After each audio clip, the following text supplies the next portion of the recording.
रूपं साग्रजातं सगणरघुनाथान्वितं तं सजीवं सात्वैतं सावधूतं परिजनसहितं कृष्णचैतन्यदेवं श्रीराधा कृष्णपादां सगणललितां श्रीविशाखान्वितां कृष्णा करुणा सिन्धो दीनबन्धु जगत्पते गोपेश गोपिका कान्ता राधाकान्त नमस्तुते तप्त काञ्चन गौराङ्गी राधे वृन्दावनेश्वरी ऋषभानुसुते देवी प्रणमामि हरिप्रिये वाञ्छाकल्पतरूपस्य कृपा सिन्धुभ्येव च पतितानां पावनेभ्यो वैष्णवेभ्यो नमो नमः पञ्चतत्त्वात्मकं कृष्णं भक्तरूपास्वरूपकं भक्तावतारं भक्ताख्यं नमामि भक्तशक्तिकं नित्यानन्दं महन्नौमि सर्वानन्दकरं परं हरिनामपदं देवम् अवधूतशिरोमणि नमो महावदन्याय कृष्णप्रेमप्रदायते कृष्णाय कृष्णचैतन्य नाम्ने गौरीशे नमः नमो ॐ विश्वादाय कृष्णपृष्ठाय भूतले श्रीमदे भक्तिवेदान्त स्वामिने नाम्ने नमस्ते सारस्वते देवे गौरवाणी प्रचारिणे निर्विशेष शून्यवादी पाश्चात्यदेशधर्म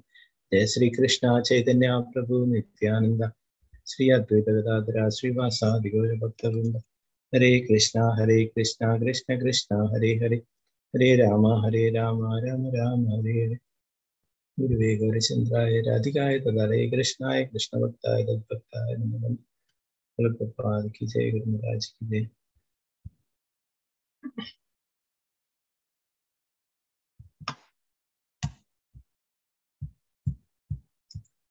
हरे कृष्ण दिव्य माताजी स्क्रीन കാണാലോ അല്ലേ മാതാജി? ഹരേ കൃഷ്ണ പ്രഭുജി കാണാം.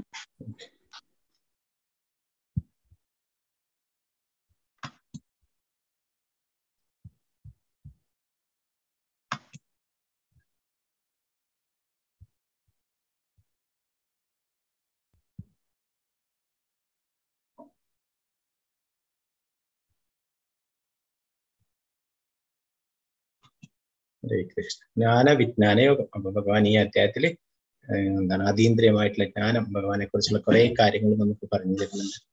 എന്താണ് ഭഗവാനെ സമീപിക്കുന്ന 4 കൂട്ടരെ കുറിച്ചിട്ട്, ഭഗവാന്റെ വിശ്വാസമില്ലാത്ത 4 കൂട്ടരെ കുറിച്ചിട്ട് ധാരാളം കാര്യങ്ങള് ഈ അധ്യായം മുതൽ ഭക്തിയോഗം തുടങ്ങുന്ന നമ്മൾ പഠിച്ചു. മധ്യത്തിലുള്ള 6 അധ്യായങ്ങൾ 7 മുതൽ 12 വരെയുള്ള അധ്യായങ്ങളിലാണ് ഭഗവാൻ ഭക്തിയോഗത്തെ കുറിച്ച് പറയുന്നത്.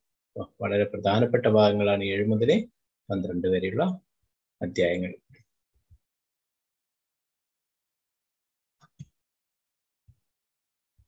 ശ്രീ ഭഗവാനുവാച മയ്യാസക്ത മനഃപാർത്ഥ യോഗം യുഞ്ജന്മദാശ്രയ അസംശയം സമഗ്രം മാം യഥാ ജ്ഞാസ്യസി തച്ഛൃണു. ശ്രീ ഭഗവാൻ പറഞ്ഞു, ഹേ കുന്തിപുത്ര, എന്നെ കുറിച്ചുള്ള പൂർണ്ണബോധത്തോടെ എന്നിൽ ആസക്തമായ മനസ്സോടുകൂടി യോഗം പരിശീലിക്കുന്നതുകൊണ്ട് സംശയങ്ങൾ നീങ്ങി എന്നെ പൂർണ്ണമായി അറിയാൻ കഴിയുന്നത് എങ്ങനെയെന്ന് പറയാം. ഇപ്പൊ കഴിഞ്ഞ അധ്യായത്തിൽ നമ്മൾ അവസാനമായിട്ട് ഭഗവാൻ പറയുന്നുണ്ടല്ലേ, എന്താണ് യോഗികളിൽ വെച്ച് ഏറ്റവും അത്യുത്തമ യോഗി ആരാണ്? ഭക്തിത ഭഗവത് സേവനം ചെയ്യുന്നവരാണെന്ന് പറഞ്ഞു അല്ലെ, ഭഗവാന്റെ പ്രിയ ഭക്തന്മാരാണ്. അപ്പൊ എന്താണ് അതേക്കുറിച്ച് തന്നെയാണ് ഇനിയിപ്പം ഭഗവാൻ പറഞ്ഞു തുടങ്ങുന്നത്. ഭഗവാനില് എന്താണ് പൂർണ്ണമായിട്ട് ആ വിശ്വാസത്തോടെ അല്ലെ, പൂർണ്ണബോധത്തോടെ ഭഗവാനില് പൂർണ്ണമായിട്ട് മനസ്സൊന്നിട്ട് യോഗം പരിശീലിക്കുന്നതുകൊണ്ട് എങ്ങനെയാണ് സംശയങ്ങളൊക്കെ നീങ്ങിയിട്ട് ഭഗവാനെ പൂർണ്ണമായിട്ട് അറിയാൻ കഴിയുന്നതെന്ന് പറഞ്ഞു തരുന്നു. ജ്ഞാനം ദേഹം സവിജ്ഞാനം നമിതം പശ്യാമ്യ ശേഷതഃ യജ്ഞാത്വാനേഹ ഭൂയോന്യേ ജ്ഞാതവ്യമവശിഷ്യതേ. വൈയശിക ജ്ഞാനത്തെയും അതീന്ദ്രിയ ജ്ഞാനത്തെയും ഞാൻ പൂർണ്ണമായി വിശദീകരിച്ചു തരാം. അതറിഞ്ഞാൽ പിന്നെ നിനക്ക് വേറെ ഒന്നും അറിയേണ്ടതായിട്ടില്ല. അപ്പൊ ഈ ഭഗവാൻ ഉപദേശിക്കുന്ന കാര്യങ്ങൾ അത് മനസ്സിലാക്കിയാല് വേറെയൊന്നും അറിയേണ്ടതായിട്ടില്ല എന്ന് അർജുനനോട് പറയുന്നു. മനുഷ്യാണാം സഹസ്രേഷു കശ്ചിത്യദതി സിദ്ധയേ യതദാമഭി സിദ്ധാനാം കശ്ചിന്മാം വേത്തി തത്വതഃ. ആയിരക്കണക്കിന് ആളുകളിൽ ചിലപ്പോൾ ഒരാൾ പൂർണ്ണത നേടാൻ ഉദ്യമിച്ചേക്കാം. അങ്ങനെ പൂർണ്ണത നേടിയവരിലും ഒന്നിലേറെ പേർ എന്നെ തികച്ചും അറിയുന്നില്ല. അപ്പൊ ഭഗവാനോട് പറയുന്നു, ആയിരക്കണക്കിന് ആൾക്കാർ എന്താണ് പൂർണ്ണത നേടാനായിട്ട് ഉദ്യമിക്കുന്നു, ഭഗവാനെ കുറിച്ച് അറിയാനും അല്ലെ. നമുക്ക് തന്നെ അറിയാം, ഈ ഭഗവത്ഗീത ക്ലാസ്സിലൊക്കെ ആദ്യത്തെ ദിവസം കുറേ ആൾക്കാരുണ്ടാവും അല്ലെ. പിന്നെ അവർക്ക് തോന്നും ഇതൊന്നും നമുക്കൊന്നും പറഞ്ഞിട്ടുള്ള വഴിയല്ല, എന്താണ് ഇതൊക്കെ പഠിച്ചിട്ട് കാര്യം എന്നൊക്കെ പറഞ്ഞിട്ട് അവരതിൽ നിന്ന് എക്സിറ്റ് ആവുന്നു അല്ലെ. അപ്പൊ അങ്ങനെ കുറെ ആൾക്കാരെ കാണാം. അങ്ങനെ എന്താണ് ഭഗവാനെ മനസ്സിലാക്കാനായിട്ട് അനേകം പേര് ശ്രമിക്കുന്നു.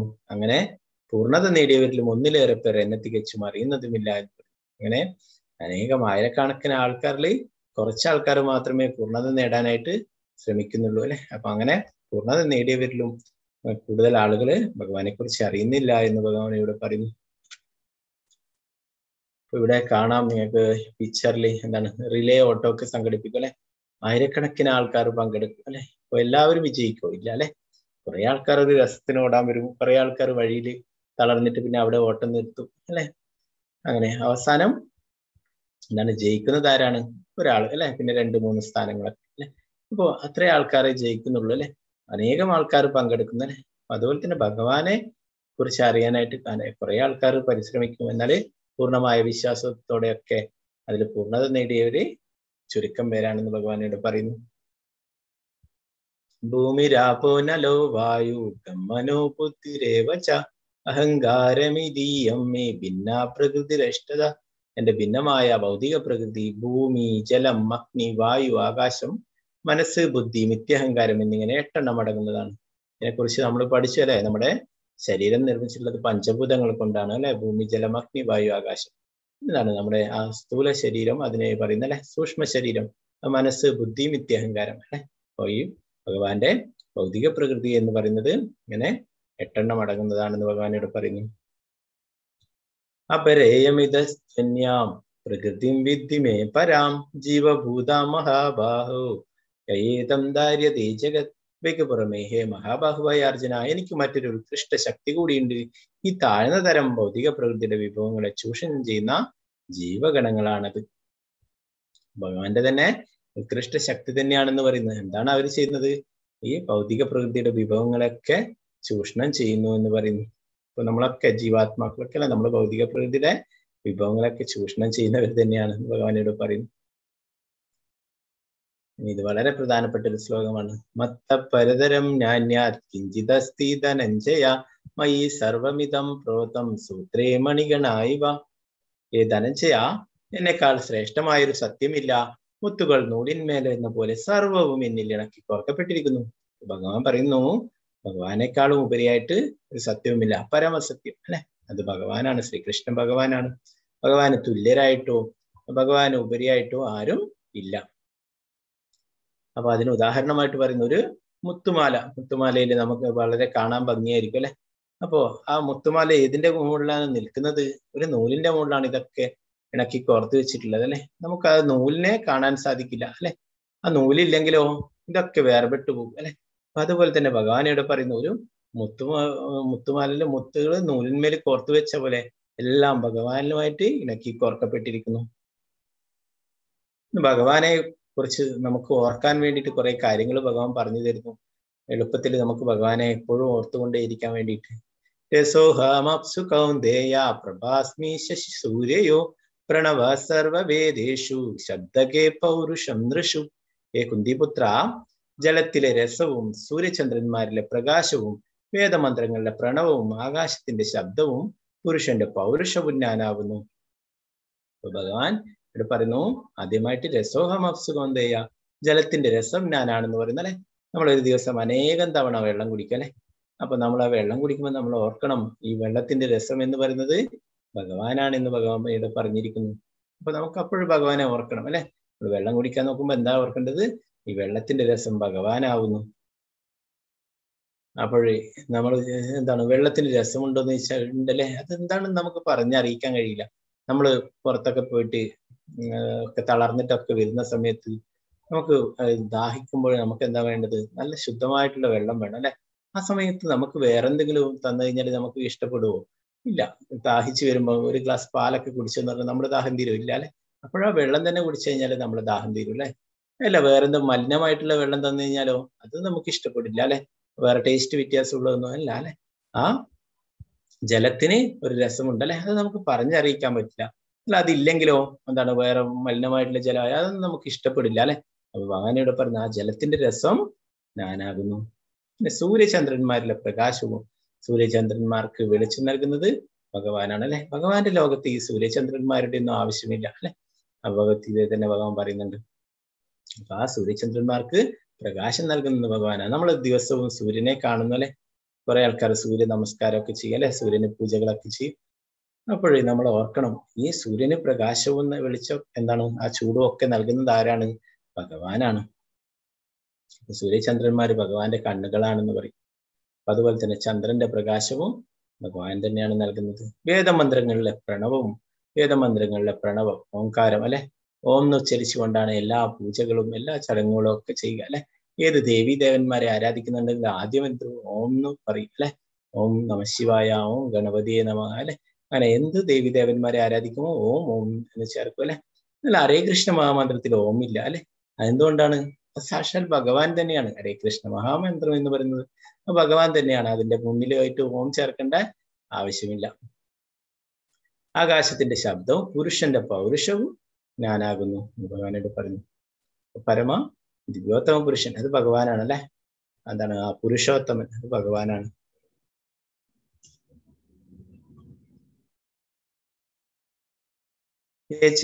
സാത്വികാ ഭാവ രാജസാസ്താമസാശ്രയേ മത്ത ഏവേദി താൻ വിദ്ധി നത്വഹം തേഷു തേമായി. സാത്വികങ്ങളും രാജസങ്ങളും താമസങ്ങളുമായ എല്ലാ അവസ്ഥകളും എന്റെ ശക്തിയുടെ ബഹിസ്ഫുരണങ്ങളാണ്. ഒരർത്ഥത്തിൽ അവയെല്ലാം ഞാൻ തന്നെയെങ്കിലും ഞാൻ അവയ്ക്ക് അധീനനല്ല. ഞാൻ ഭൗതിക ഗുണങ്ങൾക്ക് അധീനനല്ല, മറിച്ച് അവയെല്ലാം എന്നിൽ നിലകൊള്ളുന്നു. അപ്പൊ സത്വ ഗുണം, രജോ ഗുണം, തമോ ഗുണം എന്നിങ്ങനെ ഭൗതിക പ്രകൃതിയുടെ ത്രിഗുണങ്ങളുണ്ട് അല്ലെ. അപ്പൊ അതൊക്കെ ഭഗവാന്റെ തന്നെ ശക്തിയുടെ ബഹിസ്ഫുരണങ്ങളാണെന്ന് പറയുന്നു. എന്താണ്? ഭൗതിക പ്രകൃതി ഭഗവാന്റെ നിയന്ത്രണത്തിലാണ്. ആ ഭൗതിക പ്രകൃതിയുടെ ഗുണങ്ങളാണ് ത്രിഗുണങ്ങൾ എന്ന് പറയുന്നത് അല്ലെ. അപ്പൊ ഭഗവാനെ ഈ ഗുണങ്ങളൊന്നും ബാധിക്കില്ല അല്ലെ. നമ്മുടെ ജീവാത്മാക്കളെ, നമ്മളെയൊക്കെയാണ് ഈ ഗുണങ്ങൾ ബാധിക്കുക. സത്വഗുണം, രജോ ഗുണം, തമോ ഗുണം. ഭഗവാനെ ഈ ഗുണങ്ങൾ ബാധിക്കുന്നില്ല. ഇതിനും എന്താണ് ഉപരിയായിട്ടുള്ളതാണ് ഭഗവാൻ.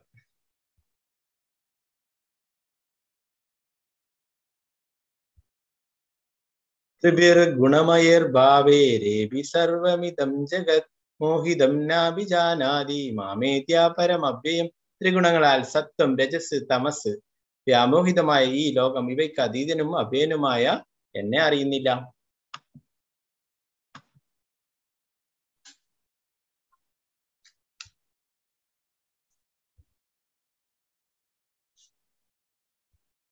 ഇവിടെ പറയുന്നു എന്താണ്?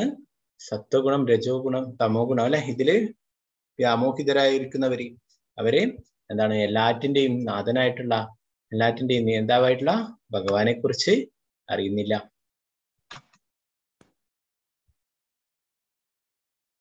ദേവി ഹേഷാ ഗുണമയി മമ മായാ ദുരത്യയ മാമേ വയേ പ്രപദ്യന്തി മായാമേതാം തരന്തിതേ. 3 പ്രകൃതി ഗുണങ്ങൾ അടങ്ങിയ എന്റെ ദിവ്യശക്തി അതിജീവിക്കുക എളുപ്പമല്ല.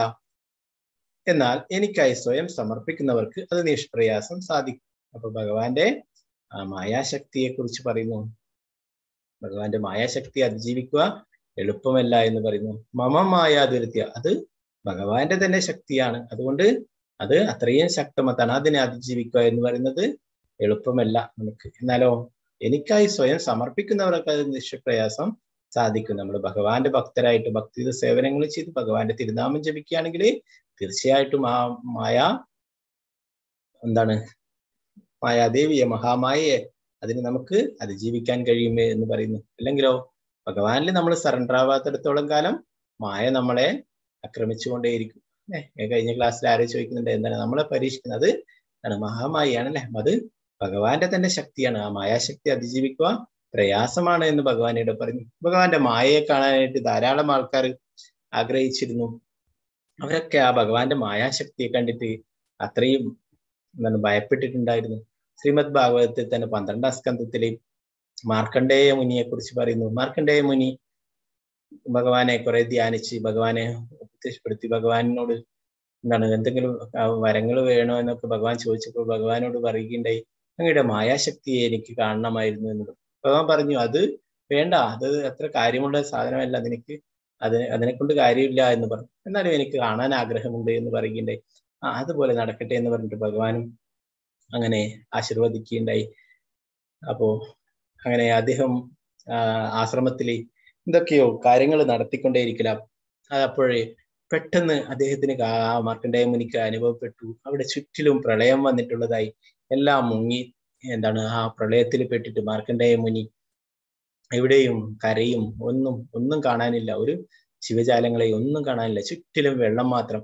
അപ്പൊ അതിൽപ്പെട്ടിട്ട് മാർക്കണ്ഡേയ മുനി ഇങ്ങനെ നീന്താൻ തുടങ്ങി. അങ്ങനെ നീന്തി കുറെ കഴിയുമ്പോൾ ദൂരെയായിട്ടൊരു ആൽമരവും അതിന്റെ ഒരു ആലിലേലി ഉണ്ണിക്കണ്ണൻ അവിടെ കാലിന്റെ ആ ചുണ്ടുവിരൽ നുകർന്നുകൊണ്ട് അവിടെ കിടക്കുന്നതായിട്ടും കാണാൻ സാധിച്ചു. അപ്പൊ ചുറ്റിലും പ്രളയം എല്ലായിടത്തും. അന്നേരം ഭഗവാൻ ഒരു ആലിലയില് ചെറിയ ശിശുവായിട്ട് കിടന്നിട്ട് അവിടെ കാണാൻ സാധിക്കും. മാർക്കണ്ഡേയ മുനി അതിനെ ലക്ഷ്യമാക്കിയിട്ട് നീന്തുകയുണ്ടായി. അപ്പോ അങ്ങനെ ഭയപ്പെട്ടപ്പോൾ ഭഗവാൻ തന്നെ പഴയപടിയാക്കി കൊടുക്കുകയുണ്ടായി. എല്ലാം പഴയതുപോലെ ആശ്രമത്തിൽ ഇരുന്നിട്ട് അദ്ദേഹം എന്തൊക്കെ കാര്യങ്ങൾ ചെയ്യുകയായിരുന്നു. ഭഗവാന്റെ മായാശക്തി അത്രയും ഭയാനകമാണ്. അങ്ങനെ മാർക്കണ്ഡേയ മുനിക്ക് കാണിച്ചു കൊടുക്കേണ്ടത്. അതാണ് ആലിലയില് ഭഗവാൻ ശയിക്കുന്നതായിട്ടുള്ള അല്ലെ ആ പിക്ചർ നമ്മളൊക്കെ കണ്ടിട്ടുണ്ടാവും. അപ്പൊ അത് മാർക്കണ്ഡേയ മുനിക്ക് ഭഗവാൻ ദർശനം നൽകിയതാണ്. അതുപോലെ തന്നെ നാരദ മുനിയും ഒക്കെ ഭഗവാന്റെ മായാശക്തിയെ കാണണം എന്ന് പറഞ്ഞിട്ടുണ്ട്. അപ്പൊ അങ്ങനെ പലരും ഭഗവാന്റെ മായാശക്തിയെ കാണാൻ ആഗ്രഹിച്ചു. അവരൊക്കെ ആ ഭഗവാന്റെ മായാശക്തിയെ കണ്ടിട്ട് ഭയപ്പെട്ടിട്ടുണ്ടായിരുന്നു. അപ്പൊ നമ്മളും ഭഗവാന് സറണ്ടർ ആവുകയാണെങ്കിൽ തീർച്ചയായിട്ടും മായാശക്തി നമ്മളെ ആക്രമിക്കില്ല. നമുക്ക് അതിൽ നിന്നും കൂടുതൽ ഭക്തിത സേവനങ്ങൾ ചെയ്തിട്ട് മുന്നോട്ട് പോകാൻ സാധിക്കും. ഭഗവാന് വിശ്വാസമില്ലാത്ത ഭക്തിത സേവനങ്ങളൊന്നും ചെയ്യാത്ത ഭഗവാന്റെ തിരുനാമം ജപിക്കാത്തിടത്തോളം കാലം മായാശക്തി നമ്മളെ പിന്തുടർന്നുകൊണ്ടേയിരിക്കും.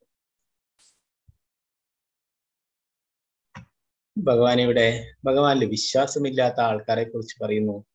നമാം ദുഷ്കൃതിനോ മൂഢാ പ്രപത്യന്തേ നരാധമാ മായയാപഹൃതജ്ഞാന ആസുരം ഭാവമാശ്രിത. ദുഷ്കൃതരായ മൂഢന്മാരും മനുഷ്യാധമന്മാരും മായയാൽ അപഹരിക്കപ്പെട്ട ജ്ഞാനത്തോടു കൂടിയവരും നിരേശ്വരരുമായവർ എന്നെ ശരണം പ്രാപിക്കുന്നില്ല. അപ്പൊ 4 കൂട്ടര്. ഒന്ന് ദുഷ്കൃതരായിട്ടുള്ള മൂഢന്മാര് അല്ലെ, യാതൊരു അറിവുമില്ലാതെ ഭഗവാനെ കുറിച്ച് അറിയാൻ ശ്രമിക്കാത്തവരല്ലേ. പിന്നെ മായയാൽ പിന്നെ മനുഷ്യ അധമന്മാര്, ശ്രേഷ്ഠമായിട്ടുള്ള മനുഷ്യ ജന്മം ലഭിച്ചിട്ടും അത് എന്തിനു വേണ്ടിയിട്ടാണ് അത് എന്നത് അറിയാത്ത, വീണ്ടും മൃഗങ്ങളെ പോലെ ജീവിക്കുന്നത്, മനുഷ്യ ജന്മത്തിന്റെ യഥാർത്ഥ ഉദ്ദേശം മനസ്സിലാക്കാത്ത മൃഗങ്ങളെ പോലെയൊക്കെ ജീവിക്കുന്നത്, അതാണ് മനുഷ്യ അധമന്മാര്. മനുഷ്യ ജന്മം ലഭിച്ചിട്ടും ഇത് വേണ്ട രീതിയിൽ പ്രയോജനപ്പെടുത്താത്തയിരിക്കുന്നവര്, അങ്ങനെയുള്ളവര് മായയാൽ അപഹരിക്കപ്പെട്ട ജ്ഞാനത്തോടു കൂടി മറ്റുള്ളവരുടെ മായാവാദികളുടെയും മറ്റു പരമ്പരയിൽ വരാത്തവരുടെ ഒക്കെ ഗ്രന്ഥങ്ങൾ വായിച്ചാൽ നമുക്കും ആ ശരിയായ ജ്ഞാനം ലഭിക്കില്ല. അത് പ്രകാരം അവർക്ക് ഈ മായാവാദികളൊക്കെ ഭഗവാന് രൂപമില്ല എന്നൊക്കെ പറയുന്നതാണ്. അപ്പോ ചില ആൾക്കാരൊക്കെ പ്രകാശമാണെന്ന് പറയാല്ലേ, പല രീതിയിൽ അങ്ങനെ വ്യാഖ്യാനിക്കും. അപ്പൊ അങ്ങനെയുള്ള ഗ്രന്ഥങ്ങളൊക്കെ വായിച്ചാലും നമ്മളും വഴിതെറ്റിപ്പോകും. അപ്പൊ അവരൊക്കെ ഭഗവാൻ രൂപമില്ല എന്നൊക്കെ പറയുന്നത്, അങ്ങനെയുള്ള ഗ്രന്ഥങ്ങളൊക്കെ വായിച്ചു കഴിഞ്ഞാൽ അങ്ങനത്തെ ജ്ഞാനാണ് നമുക്ക് ലഭിക്കുക അല്ലെ. പിന്നെ നിരീശ്വരർ അല്ലെ, അവരൊരിക്കലും ഭഗവാനിൽ വിശ്വസിക്കുന്നില്ല, ഭഗവാൻ ഇല്ല എന്നൊക്കെ പറയുന്ന ആൾക്കാരാണല്ലേ. അപ്പോൾ ഭഗവാൻ ഇത് 5000 വർഷങ്ങൾക്ക് മുന്നേ തന്നെ പറഞ്ഞിട്ടുണ്ട്. ഇന്ന് കലിയുഗത്തിൽ ധാരാളം ആൾക്കാരെ കാണാം ഇങ്ങനെയുള്ള മൂഢന്മാരും നിരീശ്വരവാദികളും അല്ലെ, മനുഷ്യാധമന്മാരും മായയിൽ അപഹരിക്ക് ജ്ഞാനമുള്ളവരൊക്കെ അല്ലെ.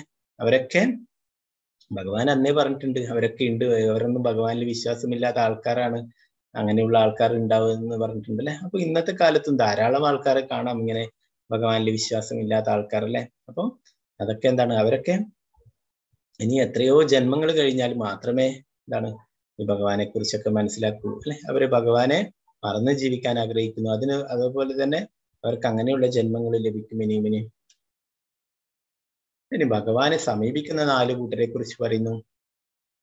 ചതുർവിധാഭജന്തേ മാം ജനാസുകൃതിനോർജുന ആർത്തോ ജിജ്ഞാസുരർത്ഥാർത്ഥി ജ്ഞാനീ ച ഭരതർഷഭ. ഭരതകുല ശ്രേഷ്ഠ, സുകൃതികളായ 4 കൂട്ടരാണ് എന്നെ ഭജിക്കുന്നത്. ദുഃഖിതൻ, ധനകാംക്ഷി, ജിജ്ഞാസു, പരമസത്യത്തെ അന്വേഷിക്കുന്ന ജ്ഞാനി. അപ്പൊ ഭഗവാനെ സമീപിക്കുന്ന 4 കൂട്ടരെ കുറിച്ച് പറയുന്ന അല്ലെ. അവരെന്താണ്? സുകൃതികളാണ്. അതുകൊണ്ടാണ് ഭഗവാന്റെ അടുത്തേക്ക് പോകുന്നത് അല്ലെ. സുകൃതികളായ 4 കൂട്ടരുണ്ട്. ആരൊക്കെയാണ്? ഒന്നാമതായിട്ട് ദുഃഖങ്ങൾ അനുഭവിക്കുന്നവര്, ദുഃഖിതര്. ധനകാംക്ഷി, പണത്തിനൊക്കെ ബുദ്ധിമുട്ടുമ്പോൾ അതിനായിട്ട് സമീപിക്കുന്നവര്, ആ വിഷമങ്ങൾ തീർന്നു കിട്ടാൻ വേണ്ടിയിട്ട്. ജിജ്ഞാസുക്കൾ, എന്താണ് ഇതെന്ന് അറിയാനായിട്ട് അല്ലെ, ഗവേഷണം നടത്താനൊക്കെയുള്ള ആൾക്കാരുണ്ടാവും. അവരങ്ങനെ അതിനെ ഒരു കൗതുകത്തിന് അതിനെക്കുറിച്ച് അറിയാനായിട്ട് ശ്രമിക്കുന്ന അല്ലെ. പിന്നെ പരമസത്യത്തെ അന്വേഷിക്കുന്നത് ജ്ഞാനി. ആ ജ്ഞാനിക്ക് കൃഷ്ണനാണ്, ഭഗവാനാണ് പരമസത്യം എന്നറിയാം അല്ലെ. അപ്പോ അവർക്ക് എന്താണ്, ഞങ്ങൾ ഈ ശരീരമല്ല ആത്മാവാണ്, അതൊക്കെ മനസ്സിലാക്കിയ ആളാണ് ജ്ഞാനി. അപ്പോൾ ജ്ഞാനി, ഭഗവാൻ പറയുന്നു ഇതില് ജ്ഞാനിയാണ് എനിക്ക് ഇഷ്ടപ്പെട്ടത്. എന്താണ്, ജ്ഞാനി ഒന്നും ആവശ്യപ്പെടുന്നില്ല. മറ്റുള്ളവരൊക്കെ ദുഃഖിതരെ ദുഃഖം തീർത്തു തരാൻ പറയുന്നു. ധനകാംക്ഷി എന്താണ്, ആ പണത്തിനായിട്ട് ആവശ്യപ്പെടും ഭഗവാന്റെ അടുത്ത്. ജിജ്ഞാസു എന്താണ്, ആ ഭഗവാനിൽ വിശ്വാസമില്ലാതെ കൂടുതൽ മനസ്സിലാക്കാനായിട്ട് ശ്രമിക്കുന്നില്ല. എന്നാൽ ജ്ഞാനി എല്ലാം മനസ്സിലാക്കിയിട്ട് ഭഗവാനെ കുറിച്ച് കൂടുതൽ അറിയാനും അങ്ങനെ ഭക്തി സേവനങ്ങളൊക്കെ ചെയ്യാനും ആഗ്രഹിക്കുന്ന വ്യക്തിയാണ്. അപ്പൊ അങ്ങനെയുള്ള ജ്ഞാനി ഭഗവാനെ ഇഷ്ടപ്പെട്ടതാണ്, എന്താണ്, ഭഗവാന് പ്രിയപ്പെട്ടതാണെന്ന് ഭഗവാൻ പറയുന്നു. അപ്പൊ നമ്മളൊക്കെ ഇതിൽ എന്തെങ്കിലും ഏതെങ്കിലും കാറ്റഗറിയിൽ പെട്ടിട്ടായിരിക്കും നമ്മളൊക്കെ അമ്പലത്തിലൊക്കെ പോവുക, അല്ലെ? ഒക്കെ അങ്ങനെയാണ്, ഞാനൊക്കെ അങ്ങനെയായിരുന്നു. അപ്പോ നമുക്കൊന്നിക്കലും എന്തെങ്കിലും ദുഃഖങ്ങൾ വരുമ്പോൾ നമ്മൾ പോവുക, ഭഗവാന്റെ അടുത്ത് പോയിട്ട് പ്രാർത്ഥിക്കുക, എന്റെ ദുഃഖങ്ങളൊക്കെ തീർത്തു തരണം എന്നൊക്കെ പറയൽ. നമുക്കല്ലെങ്കിൽ എന്തെങ്കിലും പൈസക്കൊക്കെ വിഷമം ഉണ്ടാകുമ്പോൾ നമ്മൾ ഭഗവാന്റെ അടുത്ത് പോയിട്ട് പറയാം, ഇങ്ങനെ എനിക്ക് വിഷമങ്ങളൊക്കെ ഉണ്ട്, എല്ലാം തീർത്തു തരണം, അല്ലെ? അങ്ങനെ പലതരത്തിലും നമ്മൾ അങ്ങനെയൊക്കെയാണ് ഭഗവാനെ സമീപിക്കുക, അല്ലെ? എന്നാൽ യഥാർത്ഥ ഭക്തി എന്ന് പറയുന്നത് അന്യാഭിലാഷിതാശൂന്യം. എന്താണ്, നമുക്ക് യാതൊരു അഭിലാഷങ്ങളും ഇല്ലാത്ത. അപ്പൊ പലതരത്തില് ഭഗവാനെ, ഓരോരോ ആൾക്കാരും ഭഗവാനെ പലതരത്തില് എന്താണ്, ഓരോരോ ഭാവത്തോടെയാണ്. ചില എന്താണ് സ്ത്രീകളൊക്കെ കാണാം, അവര് ചെറിയ കുട്ടിയായിട്ടാണ് ഭഗവാനെ കണക്കാക്കിയിട്ട് എന്താണ് ഭഗവാനെ സമീപിക്കുക, അല്ലെ? കണ്ടിട്ടുണ്ടാവും, എന്താണ്, യശോദാമ്മയെ പോലെ ആ വാത്സല്യ ഭാവത്തോടെയൊക്കെയാണ് ചില ആള് ഉണ്ണിക്കണ്ണനായിട്ട് കുഞ്ഞു കുട്ടിയായിട്ടൊക്കെ, അല്ലെ? ക്രൂരമ്മയൊക്കെ കുഞ്ഞു കുട്ടിയായിട്ട്. അപ്പൊ അതുപോലെ ആവുമ്പോ നമുക്കൊരു കുഞ്ഞു കുട്ടിയോട് പോയിട്ട് എനിക്ക് അത് വേണം ഇത് വേണം എന്നൊക്കെ ചോദിക്കാൻ തോന്നുമോ? ഇല്ല, അല്ലെ? അങ്ങനെയുള്ള ഭാവത്തിലാവുമ്പോ നമ്മളെന്താ ചെയ്യുക, കുട്ടികൾക്ക് അങ്ങോട്ട് കൊടുക്കുക, അല്ലെ? ഇത് കഴിച്ചോളൂ എന്നൊക്കെ പറഞ്ഞിട്ട് കുറെ കാര്യങ്ങള് അവർക്ക് കൊടുക്കുക, അല്ലെ? അപ്പൊ അതുപോലെ ഇരിക്കണം, നമ്മള് ഭഗവാന്റെ അടുത്ത് പോയിട്ട് അത് വേണം ഇത് വേണം എന്ന് പറയുകയല്ല വേണ്ടേ, നമ്മൾ ഭഗവാനെ അങ്ങോട്ടേക്ക് കൊടുക്കുക വേണ്ടതെല്ലാം. അപ്പോ ഇങ്ങനെയൊക്കെ ആണെങ്കിലും ഇവർക്കും പിന്നീട് എന്താണ്, ക്രമേണ ചില ആൾക്കാർ എന്താണ്, ഓരോരോ ആൾക്കാർ ഓരോ വിധത്തിലാ. ദുഃഖിതര് ചിലപ്പോ ആ ദുഃഖങ്ങൾ തീരാനായിട്ട് ഭഗവാനെ സമീപിക്കും, അത് കഴിഞ്ഞാല് അവര് മറന്നു പോകും. എന്നാൽ ചില കൂട്ടർ അങ്ങനെയല്ല. അതുപോലെ തന്നെ ധനം പ്രതീക്ഷിച്ചു പോകുന്ന ആളോ തന്റെ ആവശ്യങ്ങളൊക്കെ കഴിയുമ്പോൾ ചിലപ്പോൾ ഭഗവാനെ മറന്നു പോകും. അപ്പോ എന്നാല് യഥാർത്ഥമായിട്ടുള്ള ഭഗവാനോട് ഭക്തിയുള്ളവര് ഇതൊക്കെ ഉണ്ടെങ്കിലും പിന്നീടും അതുപോലെ തന്നെ ഭഗവാനെ ദർശനം എടുക്കാനും ഭഗവാന്റെ അടുത്ത് പ്രാർത്ഥിക്കുകയൊക്കെ ചെയ്യല്ലേ. അപ്പൊ അങ്ങനെ ശുദ്ധ ഭക്തന്മാരുമായിട്ട് കണ്ടുമുട്ടുമ്പോൾ ഇവർക്കൊക്കെ ഭഗവാന്റെ ശുദ്ധ ഭക്തന്മാരാക്കി മാറാൻ കഴിയും. അതാണ് ശ്രീല പ്രഭുപാദര് നമുക്കൊക്കെ ഇതൊക്കെ പറഞ്ഞു തന്നിട്ട് എന്താണ്, നമ്മൾ യാതൊരു ആഗ്രഹങ്ങളില്ലാത്ത എന്താണ് ഭഗവാനെല്ലാം സമർപ്പിച്ചുകൊണ്ട് ജീവിക്കാനൊക്കെ നമുക്ക് പറഞ്ഞു തരുന്നത്.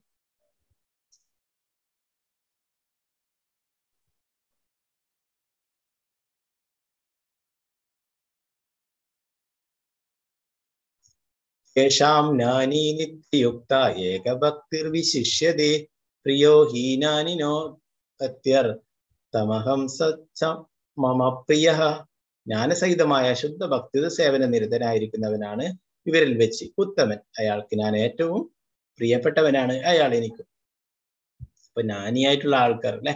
ജ്ഞാനിയായിട്ടുള്ള ആ ശുദ്ധ ഭക്തി സേവനത്തിൽ ഏർപ്പെട്ടിരിക്കുന്നവർ, അവരാണ് ഭഗവാൻ ഏറ്റവും പ്രിയപ്പെട്ടവരെന്ന് പറയുന്നത്. അവരൊന്നും ചോദിക്കുന്നില്ല, അവർ കൂടുതൽ ഭഗവാനെ കുറിച്ച് മനസ്സിലാക്കാനും ഭക്തിയുത സേവനങ്ങൾ ചെയ്യാനൊക്കെ ശ്രമിക്കുന്നു. അതുകൊണ്ട് ഭഗവാൻ പറയുന്നു, അങ്ങനെയുള്ള ജ്ഞാനികളാണ് എനിക്ക് പ്രിയപ്പെട്ടവര്. ദുഃഖിതർ, ജിജ്ഞാസുക്കൾ, ധനാർത്ഥികൾ, ജ്ഞാനികൾ എന്നിവർ ഭൗതിക അഭിലാഷങ്ങളായ മാലിന്യങ്ങളിൽ നിന്ന് മോചിതരായാൽ അവർക്കും ശുദ്ധഭക്തന്മാരാവാം. അവരിൽ പരമസത്യത്തെക്കുറിച്ച് അറിവുള്ളവനും ഭൗതികങ്ങളായ എല്ലാ ആശകളിൽ നിന്ന് വിമുക്തി നേടിയവനുമാണ് ഭഗവാന്റെ ശുദ്ധഭക്തൻ. ഈ 4 കൂട്ടരിൽ വെച്ച് ജ്ഞാനിയും ഭഗവത് സേവന കർമ്മത്തിൽ സദാ നിരതനുമായ ഭക്തനാണ് ഉത്തമൻ എന്ന് ഭഗവാൻ പറയുന്നു. ആർത്തനും ജിജ്ഞാസവും ധനാഗ്രഹിയും ജ്ഞാനിയുമെല്ലാം ശുദ്ധ ഭക്തരുമായുള്ള സമ്പർക്കത്താൽ സ്വയം വിശുദ്ധരായിത്തീരും. അപ്പൊ അങ്ങനെയുള്ള ശുദ്ധ ഭക്തന്മാരുമായിട്ട് അസോസിയേറ്റ് ചെയ്യണം. അവരുമായിട്ട് എന്താണ്, അവരുമായിട്ടുള്ള അസോസിയേഷൻ കൊണ്ട് ഇങ്ങനെയുള്ള ഈ വിഭാഗത്തിൽ പെട്ടവരായാലും അവർക്കൊക്കെ ശുദ്ധ ഭക്തന്മാരായി തീരാൻ സാധിക്കും എന്ന് പറയുന്നു. അതാണ് രൂപഗോസ്വാമിയുടെ ഭക്തിരസാമൃത സിന്ധുവിൽ പറയുന്നത്. നമ്മള് അന്യാഭിലാശൂന്യതമാണ്, എന്താണ്, വേറെ യാതൊരു ആഗ്രഹങ്ങളും ഇല്ലാതെയാണ് നമ്മൾ ഭഗവാനെ സമീപിക്കേണ്ടത്. എന്താണ്, ആ ചൈതന്യ മഹാപ്രഭു തന്നെ പറയുന്നു, ശിക്ഷാഷ്ടകം. ചൈതന്യ മഹാപ്രഭു 8 ശ്ലോകങ്ങളാണ് എഴുതിയിട്ടുള്ളത്. അത് ശിക്ഷാഷ്ടകം എന്ന പേരിൽ അറിയപ്പെടുന്നു. അതില് ചൈതന്യ മഹാപ്രഭു പറയുന്നു, നദനം നജനം ന സുന്ദരിം കവിതാംബാം ജഗദീശ കാമയേ മമ ജന്മനി ജന്മനീശ്വരേ ഭവതാർ ഭക്തിരഹേതുഗീതൈ. എനിക്ക് ധാരാളം ധനം ആവശ്യമില്ല, എനിക്ക് പിന്നെന്താണ് ധാരാളം അനുയായികളെ ആവശ്യമില്ല, എനിക്ക് സുന്ദരികളായ സ്ത്രീകളിൽ ആഗ്രഹമില്ല, പിന്നെന്താണ് മമ ജന്മനി ജന്മനി ഭവതാത്മ, മോശം അതൊന്നും ആഗ്രഹിക്കുന്നില്ല. അപ്പൊ അതുകൊണ്ടാണ് പറയുന്നത് എനിക്ക് ഇനി എത്ര എത്ര ജന്മങ്ങൾ ഉണ്ടായാലും എനിക്ക് ഭഗവാനിൽ അഹൈതുകമായ ഭക്തി ഉണ്ടായാലും മതി. അതിലൊക്കെ ഭഗവാനെ ഓർക്കാൻ സാധിച്ചാൽ മതി, ഭക്തിയുടെ സേവനങ്ങൾ ചെയ്താൽ മതി, സാധിച്ചാൽ മതി എന്ന് പറയുന്നു. മമ ജന്മനി ജന്മനീശ്വരെ ഭവതാർ ഭക്തിർ അഹേതുഗീത.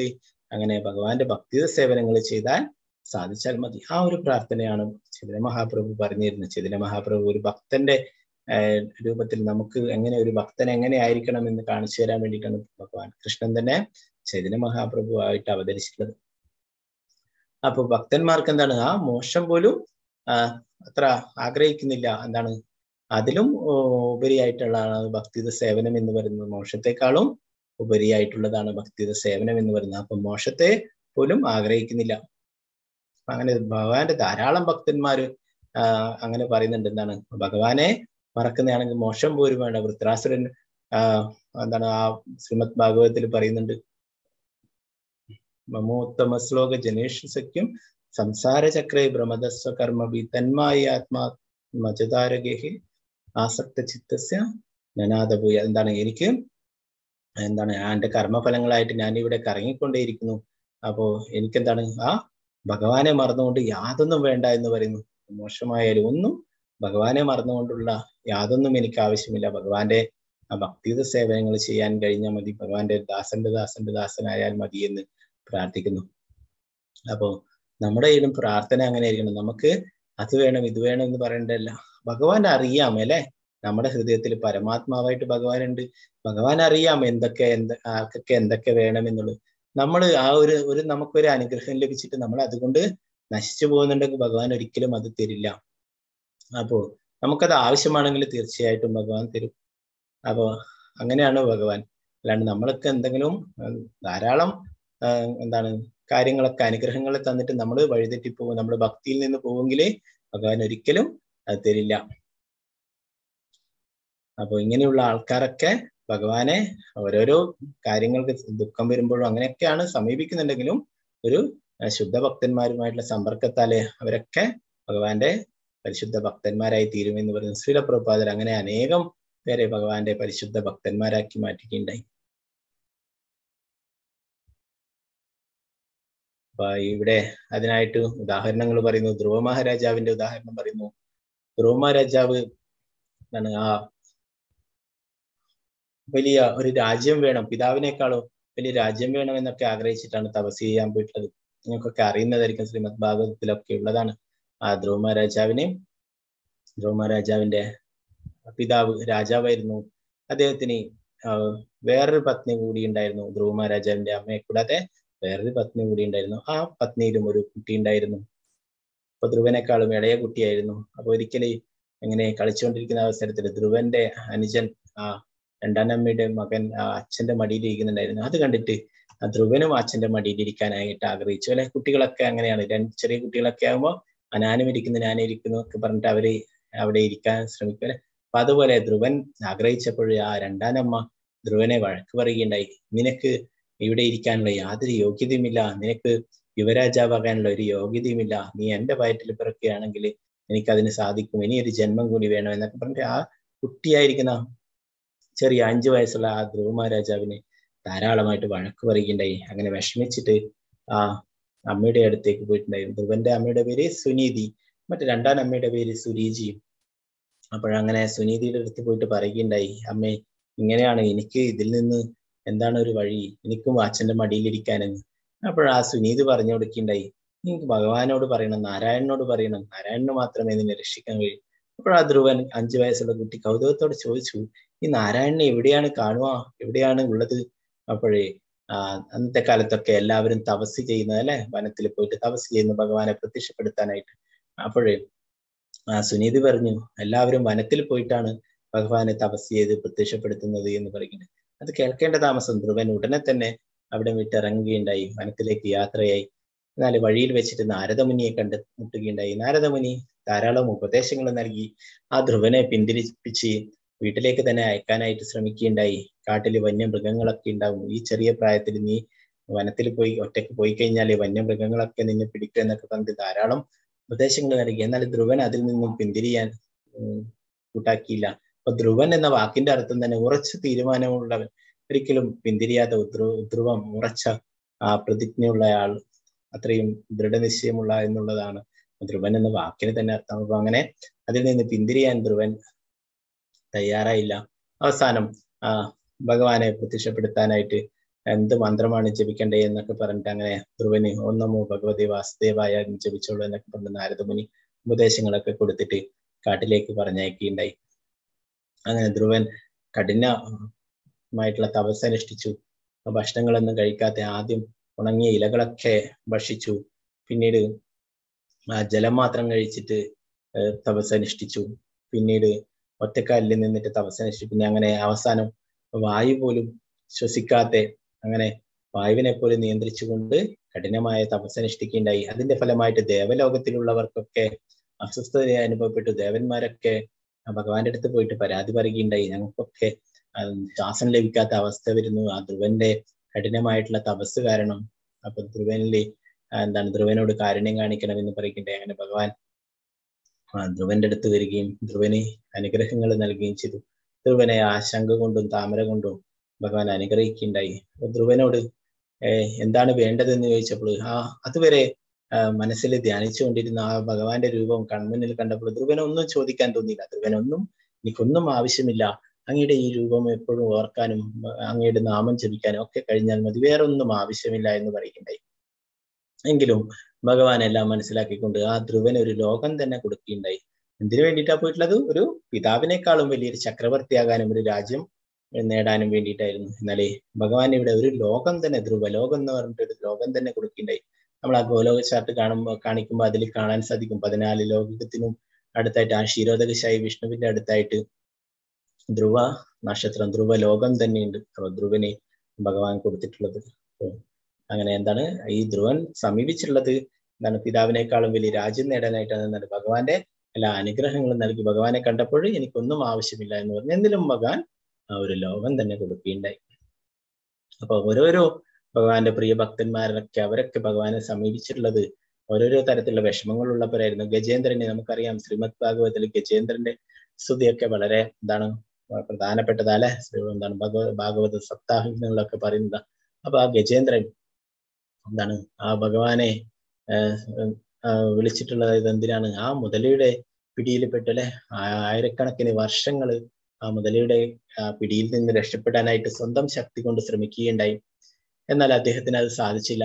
അപ്പോഴാണ് താൻ പൂർവ്വജന്മത്തില് ചെയ്തിട്ടുള്ള ഭക്തിയുത സേവനങ്ങളുടെ ഫലമായിട്ട് അദ്ദേഹത്തിന് ഭഗവാനെ ഓർക്കാനും അങ്ങനെ ഭഗവാനോട് പ്രാർത്ഥിക്കുകയും ഒരു താമരപ്പൂവ് എടുത്ത് ഭഗവാന്റെ നേരെ സമർപ്പിക്കുകയും അങ്ങനെ ഭഗവാന്റെ കാരുണ്യം ലഭിക്കുകയും ആ മുതലയുടെ പിടിയിൽ നിന്നും മോചനം നേടുകയും ഒക്കെ ചെയ്തു അല്ലെ. അപ്പൊ അത് വലിയൊരു സ്റ്റോറിയാണ്. അത് ഇന്ദ്രദ്യുമ്ന മഹാരാജാവുന്നതും അഗസ്ത്യമുനി വന്ന് ശപിക്കുന്നതും ഒക്കെ നമുക്ക് പിന്നീട് ഒരു ക്ലാസ്സിൽ ചർച്ച ചെയ്യാം. പിന്നെ ഇവിടെ കാണാം ദ്രൗപദിയെ വസ്ത്രാക്ഷേപം ചെയ്തു അല്ലെ. അപ്പോൾ ദുഃഖങ്ങൾ ഉണ്ടായപ്പോൾ ആ ഭഗവാനെ പ്രാർത്ഥിക്കുകയുണ്ടായി അല്ലെ. അപ്പോ ഭഗവാൻ അവിടെ സാരിയുടെ രൂപത്തിൽ വന്നിട്ട് ആ ദ്രൗപദിയെ സംരക്ഷിക്കുകയുണ്ടായി. ഇവരൊക്കെ ഭഗവാന്റെ നാമമാണ് ജപിച്ചിട്ടുള്ളത് അല്ലെ. ഗജേന്ദ്രൻ ഭഗവാന്റെ നാമമായിട്ട് ജപിച്ചില്ല. ആ സർവകാരണകാരനായിട്ടുള്ള അങ്ങ് എന്നെ രക്ഷിക്കണേ എന്ന് പറഞ്ഞ, എല്ലാ കാരണങ്ങൾക്കും കാരണഭൂതനായി അങ്ങ് എന്നെ വന്ന് രക്ഷിക്കണം എന്ന് പറഞ്ഞു. അപ്പൊ അപ്പോഴാ ദേവന്മാരൊക്കെ കാത്തു നിൽക്കുകയായിരുന്നു, ഞങ്ങളെയൊക്കെ ഈ അപകടത്തിൽ നിന്ന് രക്ഷപ്പെടുത്താനായിട്ട് ഗജേന്ദ്രൻ വിളിക്കുമെന്ന്. ഗജേന്ദ്രൻ ആരെയും വിളിച്ചില്ല, ദേവന്മാരെയൊന്നും വിളിച്ചില്ല, സാക്ഷാൽ ഭഗവാനെ തന്നെ വിളിച്ചു. അപ്പൊ ഭഗവാൻ അഖില കാരണം എല്ലാ കാരണങ്ങൾക്കും കാരണഭൂതനായിട്ടുള്ള അങ്ങ് തന്നെ രക്ഷിക്കണം എന്ന് പറഞ്ഞ ഭഗവാൻ ആ ഗരുഡന്റെ പുറത്തേറിയിട്ട് വന്ന് രക്ഷിക്കുകയുണ്ടായി. അപ്പോഴേ ആനയുടെ ജന്മം ലഭിച്ചിട്ടും ആ ഗജേന്ദ്രന് ഭഗവാന്റെ അനുഗ്രഹങ്ങൾ ലഭിക്കുകയുണ്ടായി അല്ലെ. ഭഗവാന്റെ നാമം ജപിക്കാനുണ്ടായി, ഭഗവാനോട് പ്രാർത്ഥിക്കാൻ സാധിച്ചു. ദ്രൗപദി ആദ്യം സ്വന്തം ശക്തി കൊണ്ട് അതിനെ തടുക്കാനായിട്ട് ശ്രമിക്കുകയുണ്ടായി. എന്നാൽ അവസാനം ഒന്നും സാധിക്കാത്തപ്പോൾ ആ ശരണാഗതി നമസ്കാരം 2 കൈകളും ഉയർത്തിക്കൊണ്ട് ഭഗവാനോട് പ്രാർത്ഥിക്കുകയുണ്ടായി. അപ്പൊ അതിന്റെ ഫലമായിട്ട് ഭഗവാൻ അവിടെ സാരിയുടെ രൂപത്തിൽ അവതരിക്കുകയുണ്ടായി. പിന്നെ ഇവിടെ വാട്ടിക ശിവദേവ ഗോസ്വാമിയുടെ മാതാവ് ശുകദേവ് ഗോസ്വാമി 16 വർഷം ആ വാട്ടികയുടെ ഗർഭത്തിലുണ്ടായിരുന്നു. അപ്പോൾ പുറത്തേക്ക് വന്നിട്ടുണ്ടായിരുന്നില്ല. മായയിൽ പെട്ടുപോകും, അതുകൊണ്ട് ഞാൻ പുറത്തേക്ക് വരില്ല എന്ന് പറഞ്ഞിട്ട് അങ്ങനെ ആ വാട്ടിക വിഷമിച്ചിരിക്കുന്ന സമയത്ത് ഭഗവാൻ തന്നെ നേരിട്ട് പോയിട്ട് ആ ശുകദേവ് ഗോസ്വാമിയോട് പറഞ്ഞു, ഞാൻ നിന്നെ സംരക്ഷിക്കും, മായയിൽ നീ ഒരിക്കലും പെടില്ല എന്ന് പറഞ്ഞിട്ട് അങ്ങനെ ആ വാട്ടികയുടെ ആ ദുഃഖത്തെ ഇല്ലാതാക്കി. പിന്നെ പരീക്ഷിത്ത് മഹാരാജാവ് എന്താണ് ശുകദേവ് ഗോസ്വാമിയുടെ അടുത്ത് നിന്നും ശ്രീമദ് ഭാഗവതം കേൾക്കുകയുണ്ടായി അല്ലെ. ആ 7 ദിവസം മാത്രമേ ഉള്ളൂ, 7 ദിവസം കൊണ്ട് തർഷകന്റെ കടിയേറ്റ് മരിക്കുമെന്നുള്ള ആ ശാപം കിട്ടിയപ്പോൾ ഇനി ഞാൻ അവസാനമായിട്ട് എന്താണ് ചെയ്യേണ്ടത് എന്ന് ചോദിച്ചാൽ പരീക്ഷിത്ത് മഹാരാജാവ് വലിയ എന്താണ് ഭരണാധികാരിയാണ്, എല്ലാ ഐശ്വര്യങ്ങളും ഉണ്ട്. അതൊക്കെ ഉപേക്ഷിച്ച് ആ ശുകദേവ് ഗോസ്വാമിയുടെ അടുത്ത് പോയിട്ട് ഇനി അവസാനമായിട്ട് ഞാൻ എന്താണ് ചെയ്യേണ്ടത് എന്ന് ചോദിക്കണ്ടേ. അങ്ങനെ ശുകദേവ് ഗോസ്വാമി ഭഗവാനെ കുറിച്ച് പറഞ്ഞു കൊടുത്തു. ശ്രീമദ് ഭാഗവതം 7 ദിവസം അത് കേട്ടപ്പോഴും പിന്നീട് ശുകദേവ് ഗോസ്വാമി ഇതൊക്കെ ഉപദേശിച്ചതിന് ശേഷം പരീക്ഷത്തിനോട് മരണത്തെക്കുറിച്ച് ചോദിച്ചപ്പോൾ പറഞ്ഞു, അതിന് ഞാൻ ജനിച്ചിട്ട് വേണ്ടേ ഇനി മരിക്കാനായിട്ട് എന്ന്. നമ്മളൊക്കെ പഠിച്ചു, നമ്മളൊക്കെ ആത്മാവാണെന്നല്ലേ. അപ്പോഴേ അങ്ങനെ ആ പരീക്ഷിത്ത് മഹാരാജാവിനും ആ ദുഃഖങ്ങൾ ഉണ്ടായപ്പോൾ അവിടെ സമീപിക്കുകയുണ്ടായി ശുകദേവ് ഗോസ്വാമിയെ. ശുകദേവ് ഗോസ്വാമിയെ സമീപിച്ചാൽ 7 ദിവസങ്ങളുള്ള, നമുക്കറിയില്ല ഇനി എത്ര സമയമുണ്ട്, 7 സെക്കൻഡ് ഉണ്ടോ 7 മിനിറ്റ് ഉണ്ടോ എന്നൊക്കെ നമുക്കറിയില്ല അല്ലെ. എപ്പോഴും വേണമെങ്കിലും മരണം നമ്മളെ പിടിക്കാം. അപ്പൊ നമ്മളും ഒക്കെ ഇതുപോലെ എന്താണ് ഒരു ആ ഗുരുവിൽ നിന്ന് നമ്മൾ ഭഗവാനെ കുറിച്ചൊക്കെ കേട്ട് ഭക്തി സേവനങ്ങളൊക്കെ ചെയ്ത് ഭഗവാന്റെ തിരുനാമൊക്കെ ജപിക്കണം. നമുക്കറിയില്ല ഏത് നിമിഷം ഉണ്ടെങ്കിൽ. അപ്പൊ ഏത് സമയം വേണ്ടിക്കലും മരണം നമ്മളെ കൂടെ ഉണ്ട്. നമ്മളെ റൂമില് എന്താണ് ഒരു വിഷപ്പാമ്പുണ്ട് നമ്മള് ബെഡ്റൂമില്. അപ്പൊ നമുക്ക് സമാധാനമായിട്ട് ഉറങ്ങാൻ സാധിക്കുമോ? ഇല്ല അല്ലെ, സമാധാനമായിട്ട് ഉറങ്ങാൻ സാധിക്കില്ല. അത് എന്താണ് ഈ റൂമിൽ ഉണ്ടെന്ന് നമുക്ക് ഉറപ്പുണ്ട്. എന്താണ് ആ റൂമില് നമ്മുടെ ബെഡ്റൂമിൽ ഒരു പാമ്പ് വന്ന് നമ്മള് അത് അവിടെ ഉണ്ട്, അത് പോയില്ല, നമുക്ക് സമാധാനമായിട്ട് ഉറങ്ങാൻ സാധിക്കില്ല അല്ലെ. എപ്പോഴും വേണമെങ്കിലും നമ്മളെ വന്നിട്ട് കടിക്കും അല്ലെ. അപ്പൊ അതുപോലെ തന്നെ നമ്മള് ഇവിടെ എന്താണ് എല്ലാം മറന്നിട്ട് ഭഗവാനെ കുറിച്ചൊക്കെ മറന്നിട്ട് നമ്മൾ ജീവിക്കുമ്പോൾ നമ്മുടെ മരണം നമ്മുടെ കൂടെ എപ്പോഴും ഉണ്ട്. എപ്പോഴാണ് അടുത്ത നിമിഷം എന്താണ് എന്ന് നമുക്ക് പറയാൻ സാധിക്കില്ല അല്ലെ. അതുകൊണ്ടാണ് നമ്മൾ എപ്പോഴും ഭഗവാന്റെ തിരുനാമം ജപിക്കുക, ഭക്തി സേവനങ്ങൾ ചെയ്യാനൊക്കെ. നാളത്തെ ചാപ്റ്ററിൽ അതിനെ കുറിച്ചിട്ടൊക്കെ ഭഗവാൻ കൂടുതലായിട്ട് പറഞ്ഞു തരുന്നുണ്ട്. പിന്നീട് നേരത്തെ ധ്രുവനെ കുറിച്ച് പറഞ്ഞാൽ ധ്രുവൻ പിതാവിനേക്കാളും വലിയ രാജ്യം നേടാനായിട്ടായിരുന്നു. പിന്നെ ഇവിടെ ശ്രീരാമചന്ദ്ര ഭഗവാനുമായിട്ട് സഖ്യമുണ്ടാക്കുകയുണ്ടായി ആ സുഗ്രീവൻ. എന്തിനായിരുന്നു? തന്റെ പത്നിയെയും രാജ്യത്തെയും ഒക്കെ ആ ബാലിയിൽ നിന്ന് വീണ്ടെടുക്കാനായിട്ട്. അപ്പോ ഇത് എന്താണ് ആ സൂത ഗോസ്വാമിയിൽ നിന്നും ശൗനകാദി ഋഷികള് ശ്രീമദ് ഭാഗവതം കേൾക്കുകയുണ്ടായി.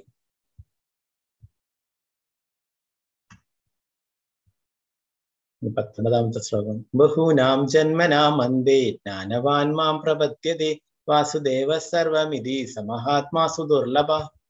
അസംഖ്യം ജന്മമരണങ്ങൾക്ക് ശേഷം ജ്ഞാനവാനായ വ്യക്തി സർവജ്ഞനാണ്, കാരണങ്ങൾക്കും കാരണഭൂതനും സർവവ്യാപിയും എന്ന് മനസ്സിലാക്കി എന്നെ അവർ ശരണം പ്രാപിക്കുന്നു. അപ്രകാരമുള്ള മഹാത്മാക്കൾ വളരെ വിരളമാണ്. എന്താണ് ഇവിടെ ഭഗവാൻ പറയുന്നത്? അസംഖ്യം ബഹുനാം ജന്മനാമന്ത്, അസംഖ്യം അനേകം ജന്മമരണങ്ങൾക്ക് ശേഷം, അനേകം ജന്മങ്ങൾ എടുത്തതിന് ശേഷമാണ് ഒരു ജ്ഞാനവാനായിട്ടുള്ള വ്യക്തിക്ക് എന്താണ് ഭഗവാനാണ് എല്ലാറ്റിന്റെയും കാരണഭൂതൻ, എല്ലാറ്റിന്റെയും നിയന്താവ് ഭഗവാനാണ്, ആ പരമസത്യം ശ്രീകൃഷ്ണ ഭഗവാനാണ് എന്ന് മനസ്സിലാക്കിയിട്ട് ആ ഭഗവാനെ ശരണം പ്രാപിക്കുന്നത്. അങ്ങനെയുള്ള മഹാത്മാക്കള് വളരെ വിരളമാണെന്ന് പറയുന്നു. അപ്പൊ നമ്മൾ എത്രയോ ജന്മങ്ങൾ കഴിഞ്ഞ് അതിനുശേഷമാണ് നമുക്ക് ഈ ജന്മത്തിൽ നമുക്ക് മനസ്സിലാവുന്നത് ശ്രീകൃഷ്ണ ഭഗവാനാണ് പരമദിവ്യോത്തമ പുരുഷൻ, കൃഷ്ണനാണ് എല്ലാറ്റിന്റെയും നിയന്താവ്. ഇനി നമ്മൾ വരുന്ന 9, 10 അധ്യായങ്ങളൊക്കെ പഠിക്കും. ഭഗവാൻ തന്നെ പറഞ്ഞു തരുന്നുണ്ട് എന്താണ് ആ എല്ലാറ്റിന്റെയും നിയന്താവ് ഭഗവാനും ദേവന്മാരുടെ ഒക്കെ നിയന്താവ് ഭഗവാനുടെ ഒക്കെ ഭഗവാൻ തന്നെ അടുത്ത് വരുന്ന അധ്യായങ്ങളൊക്കെ വിവരിച്ചു തരുന്നുണ്ട്. അപ്പോൾ അങ്ങനെ നമ്മൾ മനസ്സിലാക്കുന്നത് അപ്പോ നമ്മളൊക്കെ ഭാഗ്യവാന്മാരായ എന്താണ് നമുക്ക് ഇപ്പോഴെങ്കിലും മനസ്സിലാക്കാൻ സാധിച്ചു കൃഷ്ണനാണ് പരമദിവ്യോത്തമ പുരുഷൻ എന്ന്. എന്താണ് ബ്രഹ്മാണ്ഡേ ഭ്രമിതേക്കോൻ ഭാഗ്യവാൻ ഗുരു കൃഷ്ണ പ്രസാദേപ്പായി ഭക്തി ലതാപിച്ചു. നമ്മള് അനേകം ബ്രഹ്മാണ്ഡങ്ങളിൽ അനേകം ജന്മങ്ങൾ കറങ്ങി തിരിച്ചതിന് ശേഷം അവസാനം ശ്രീകൃഷ്ണ ഭഗവാന്റെയും ഗുരുവിന്റെയും ആ കാരുണ്യം ലഭിക്കുമ്പോഴാണ് നമുക്ക് ഈ ഭക്തി ലതാബീജ് ഭക്തി ലഭിക്കുന്നത്, കൃഷ്ണ ഭക്തി ലഭിക്കുന്നത്. അപ്പൊ നമ്മൾ അങ്ങനെ മനസ്സിലാക്കുന്നു ശ്രീകൃഷ്ണ ഭഗവാനാണ് എല്ലാറ്റിന്റെയും നിയന്താവ് എന്ന് അല്ലെ. അപ്പൊ നമ്മൾ ഇപ്പോഴും മനസ്സിലാക്കി. ഇനി നമ്മൾ എന്താ വേണ്ടത്? ആ ഭഗവാന്റെ തിരുനാമം ജപിക്കുക. എന്താണ് നമുക്ക് എന്തെന്ത് പ്രശ്നങ്ങളൊക്കെ ഉണ്ടെങ്കിലും നേരത്തെ പറഞ്ഞില്ലേ, അപ്പൊ നമ്മൾ അത് സാരമില്ല, നമുക്ക് ഭഗവാനോട് പ്രാർത്ഥിക്കാം. ഭൗതികമായിട്ടുള്ള കാര്യങ്ങളാണെങ്കിലും പ്രാർത്ഥിക്കാം, അത് സാരമില്ല, അതുകൊണ്ട് തെറ്റില്ല. അപ്പോ അങ്ങനെയും ചെയ്യാം. അതിന്റെ കൂടെ തന്നെ നമുക്ക് ആത്മീയമായിട്ടുള്ള ഉന്നതി ലഭിക്കണം, തിരിച്ച് ഭഗവാന്റെ അടുത്തേക്ക് വരണം, തിരിച്ചെത്തണം എന്ന് നമ്മൾ ആഗ്രഹിക്കുക. അങ്ങനെ നമ്മൾ പ്രാർത്ഥിക്കുക. അപ്പൊ ഈ ഭൗതിക ലോകത്തിൽ ജീവിക്കുമ്പോൾ നമുക്ക് വിഷമങ്ങളൊക്കെ ഉണ്ടാവും അല്ലെ. അപ്പൊ അതൊക്കെ നമുക്ക് ഭഗവാന്റെ അടുത്ത് പറയാം. ഭഗവാൻ അതിനൊക്കെ നമുക്ക് പരിഹാരം കാണിക്കും, നമുക്ക് സഹായിക്കും. അപ്പോ അങ്ങനെ ക്രമേണ നമുക്ക് ആദ്യം തന്നെ എന്താണ് ഇങ്ങനെയുള്ള ഒന്നും നമുക്ക് ആഗ്രഹങ്ങളില്ലാതെ ഭക്തിയൊന്നും സാധിക്കില്ല അല്ലെ. ക്രമേണ നമുക്ക് അതിനൊക്കെ സാധിക്കും. അപ്പൊ ആദ്യം നമ്മൾ അങ്ങനെയൊക്കെയാണ് സമീപിക്കുന്നുണ്ടെങ്കിൽ നമ്മൾ പിന്നീട് ആ സത്യം മനസ്സിലാക്കി കഴിഞ്ഞാൽ അത് നമ്മൾ കുറച്ച് കൊണ്ട് നിന്നിട്ട് ഭഗവാനോട് വേറൊന്നും ആഗ്രഹിക്കാതെ നമുക്ക് ആ കൃഷ്ണഭക്തി തരണം, എപ്പോഴും ഭഗവാന്റെ തിരുനാമം ജപിക്കണം. അങ്ങനെ നേരത്തെ ചൈതന്യ മഹാപ്രഭു പറഞ്ഞില്ലേ, അതുപോലെ എന്താണ് ആ ഭഗവാന്റെ ആ പരിശുദ്ധ ഭക്തി അത് ലഭിക്കണം, ഭഗവാന്റെ ആ ദിവ്യനാമം എപ്പോഴും ശ്രദ്ധയോടുകൂടി ജപിക്കാൻ കഴിയണം. ഇതൊക്കെ നമ്മൾ പ്രാർത്ഥിക്കണം. 20ാമത്തെ ശ്ലോകത്തിൽ പറയുന്നു, കാമേസ്തൈസ്തിർഹൃതജ്ഞാന പ്രപത്യന്തേ അന്യദേവത തം തം നിയമമാസ്തായ പ്രകൃത്യാ നിയതാ സ്വയാ. ഭൗതിക അഭിലാഷങ്ങളാൽ അപഹരിക്കപ്പെട്ട ജ്ഞാനത്തോടു കൂടിയവർ ദേവന്മാരെ ശരണം പ്രാപിക്കുന്നു. പ്രത്യേക നിയമങ്ങളും നിബന്ധനകളും അനുസരിച്ച് അവർ സ്വപ്രകൃതിയാൽ ദേവന്മാരെ ആരാധിക്കുന്നു. അപ്പൊ ഭൗതികമായിട്ടുള്ള നേട്ടങ്ങൾക്കൊക്കെ വേണ്ടിയിട്ട് അവരെന്താണ് വേഗത്തില് ഫലം ലഭിക്കാൻ വേണ്ടിയിട്ട് ദേവന്മാരെ ആശ്രയിക്കുന്നു. നമ്മൾ ദേവന്മാരെ സംതൃപ്തനാക്കും ഓരോരോ പ്രാർത്ഥനകളും ഓരോരോ പൂജകളൊക്കെ ചെയ്തിട്ട് അല്ലെ. അപ്പൊ ദേവന്മാരും പ്രസാദിക്കും, അപ്പൊ നമുക്ക് അനുഗ്രഹങ്ങളൊക്കെ തരുന്നു. അപ്പൊ ഈ അനുഗ്രഹങ്ങളൊക്കെ എന്താണ്? ഭൗതികമായിട്ടുള്ള നേട്ടങ്ങളാണ്, ഭൗതികമായിട്ടുള്ള അനുഗ്രഹങ്ങളാണ്. ഇതൊക്കെ നമ്മൾ ഇവിടെ ഉപേക്ഷിച്ചിട്ട് പോവേണ്ടത് അല്ലെ. നമ്മള് എന്താണ് ഓരോരോ ദേവന്മാരുടെ അടുത്തും പോയിട്ട് നമുക്ക് പണം വേണം, നമുക്ക് വീട് വേണം, അങ്ങനെ ഓരോരോ വസ്തുക്കളൊക്കെ ചോദിക്കും അല്ലെ. അപ്പൊ ഇതൊക്കെ നമ്മൾ ഇവിടെ ഉപേക്ഷിച്ചു പോവേണ്ടതാണ് അല്ലെ. നമ്മൾ ഇന്നലെ ആ ചിന്താമണിക്കല്ലിന്റെ സനാതന ഗോസ്വാമിയുടെ അടുത്തുള്ള ചിന്താമണിക്കല്ല് കൊടുത്തിട്ട് ഭഗവാന്റെ ദിവ്യനാമം പിന്നീട് പറഞ്ഞു കൊടുത്തത് ഏറ്റവും അമൂല്യമായ വസ്തു നമ്മൾ പഠിച്ചല്ലേ. അപ്പൊ ഏറ്റവും അമൂല്യമായിട്ടുള്ള വസ്തു ഭഗവാന്റെ തിരുനാമമാണ്. അപ്പൊ നമ്മള് ആ ഭഗവാന്റെ ഭക്തി അത് ഇതിനൊക്കെ മുകളിലാണ്. എന്താണ് ഈ ഭൗതികമായിട്ട് നേട്ടങ്ങൾക്കും മുക്തിക്കും ഒക്കെ മുകളിലായിട്ടുള്ളതാണ് ഭക്തി എന്ന് പറയുന്നത്. ഭക്തി ചെയ്യുന്നവന്റെ മുന്നിൽ മുക്തി കൂപ്പുകൈകളോടെ നിൽക്കും എന്ന് പറയുന്നു നമ്മുടെ ആചാര്യന്മാർക്ക്. എന്താണ് അപ്പോൾ ആ മുക്തി ഒരു ദാസനായിട്ട് ഭക്തന്റെ മുന്നിൽ നിൽക്കും. അപ്പൊ ഭക്തി ചെയ്യുമ്പോഴും മുക്തി താനേ വന്നുകൊള്ളും. നമ്മൾ അതിനായിട്ട് പ്രയത്നിക്കേണ്ട. ഭക്തി അതിനൊക്കെ ഉയർന്ന തലത്തിലുള്ളതാണ്. ഭക്തിയുടെ സേവനം ചെയ്യുക, അതാണ് നമ്മളൊക്കെ ഭഗവാന്റെ സേവകൻ എന്നുള്ളതാണ് നമ്മുടെ യഥാർത്ഥ പൊസിഷൻ. അപ്പോൾ ജീവര സ്വരൂപ നിത്യര കൃഷ്ണ, നമ്മളൊക്കെ കൃഷ്ണന്റെ നിത്യദാസന്മാരാണ്, സേവകൻ എന്നുള്ളതാണ്. അപ്പൊ അതാണ് നമ്മൾ ആഗ്രഹിക്കേണ്ടത്, ഭഗവാന്റെ സേവനങ്ങൾ ചെയ്യണം. അപ്പോ അങ്ങനെയാണ് വേണ്ടത്. അപ്പോ എന്താണ് ഈ ഭൗതിക ആഗ്രഹങ്ങളൊക്കെ നമ്മൾ നേടും, എന്നാൽ ഇതൊക്കെ ഇവിടെ നഷ്ടപ്പെടുന്നതാണ്. ശാശ്വതമായിട്ടുള്ളത് ഭഗവാന്റെ ഭക്തി മാത്രമാണ്. അപ്പൊ നമുക്കറിയാം, നമ്മള് ഓരോരാളെ പിതൃക്കൾക്കും മറ്റുള്ളൊക്കെ അവർക്കൊക്കെ മോക്ഷം ലഭിക്കാനായിട്ട് നമ്മൾ ആരെയെ സമീപിക്കുക? വിഷ്ണു ക്ഷേത്രങ്ങൾ അല്ലെ, ശ്രീകൃഷ്ണ ഭഗവാന്റെ ക്ഷേത്രങ്ങളിലാണ് സന്ദർശിക്കുക അല്ലെ. ഇപ്പോ അതൊക്കെ എന്താണ് ഒരു ബിസിനസ് ആയിട്ട് എല്ലായിടത്തും എല്ലാ ദേവന്മാരുടെ ക്ഷേത്രങ്ങളിലൊക്കെ നടത്തും, പിതൃ പൂജ, ബലിതർപ്പണം എന്നൊക്കെ പറഞ്ഞിട്ട്. എന്നാൽ യഥാർത്ഥത്തില് അത് വിഷ്ണു ക്ഷേത്രങ്ങളിലാണ് നടത്തേണ്ടത് അല്ലെ, കൃഷ്ണന്റെ ക്ഷേത്രങ്ങളിലാണ് നടത്തേണ്ടത്. ഭഗവാന് മാത്രമേ മുക്തി നൽകാൻ സാധിക്കുള്ളൂ, മുക്തിദായകൻ. അതുകൊണ്ടാണ് മുകുന്ദൻ എന്ന് പറയുന്നത്. എന്നാൽ ഇന്ന് എല്ലായിടത്തും നടത്തുന്നുണ്ട്. അപ്പോ അത് ശരിയായതല്ല. അപ്പൊ നമ്മൾ ആ മന്ത്രങ്ങളിലൊക്കെ ചൊല്ലിയിട്ട് അവസാനം പറയും അല്ലെ, നാരായണ ഇത് സമർപ്പയാമി എന്ന് പറയും. എന്താണ് നമ്മള് എന്താണ് ആ പിതൃക്കളൊക്കെ എന്തെങ്കിലും ഭഗവാനെ ഓർത്തോ ഓർക്കാതെയോ ഒക്കെ ജീവിച്ചിട്ടുണ്ടെങ്കിൽ അതൊക്കെ പുറത്ത് ഭഗവാന്റെ പാദങ്ങളിലെയും എത്തിക്കണം എന്നൊക്കെ പറഞ്ഞിട്ട് നമ്മൾ പ്രാർത്ഥിക്കും അല്ലെ. അവസാനം ആ ഭഗവാന്റെ നാമമാണ് പറയുക, ഭഗവാനോടാണ് പ്രാർത്ഥിക്കുന്നത്.